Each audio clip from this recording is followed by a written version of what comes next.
د شپې د وده کېدو نه مخکې د قرآن کریم یو ختم کوئ، پوره 13 سپارې تلاوت کوئ، بیا وده کېږئ. تاسو به م وایئ چې د شپې د خوب نه مخکې د پوره قرآن ختم کول دا خو ډېره ناممکنه خبره ده، خو دا ممکنه ده او دا زه نه وایم، دا رسول الله صلی الله علیه وسلم فرمای، حدیث مبارک دی چې کوم مسلمان 3 ځل سوره اخلاص ویلو نو دا داسې ده لکه ده چې د پوره قرآن تلاوت کړی وي او پوره قرآن کریم چې ده دا ختم کړی وي.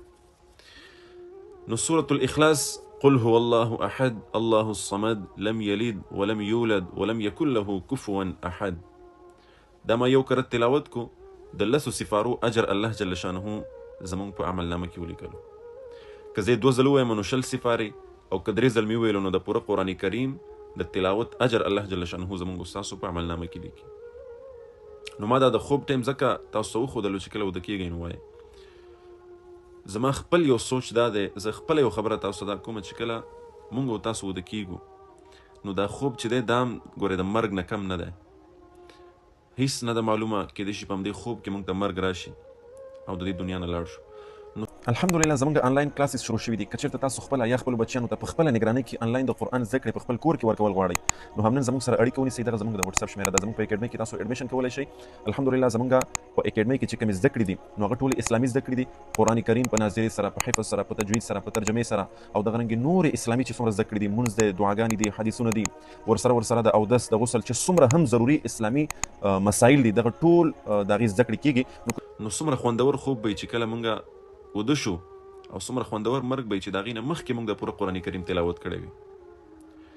ټوله ورځ تېره شي، انسان دی، ګناهونه کېږي، قسمه قسم ګناهونه، الله یې د غټو نه مونږ وساتي. که نه واړه خو ډېر عام دي، واړه ګناهونه خو ډېر عام دي، قدم په قدم.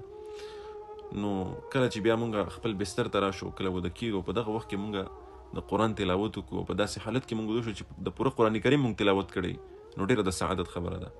نو انشاءالله زه به خپل هم اهتمام کوم او دا زما یو خپل ذاتي یو عمل چې تاسو سره مې شریک کړو چې تاسو هم شروع کړئ. باقي دا وخت د دې دپاره تعین د دې وخت نه دی شوی، هر وخت ته سورة الاخلاص وایه، 3 کرتې وایه، الله د پوره قرآن کریم اجر درکوي. او په حدیثو مبارکیو کې خو د دې دومره فضایل راغلي دي چې ډېر بې شمېره فضایل د سورة الاخلاص راغلي. خو انشاءالله په بله موقع به هغه در سره شریک کړم. اوس دومره ځان سره یاد ساتئ چې کله هم وده کېږئ د خوب دعا وای، اللهم بسمک اموت و احیا.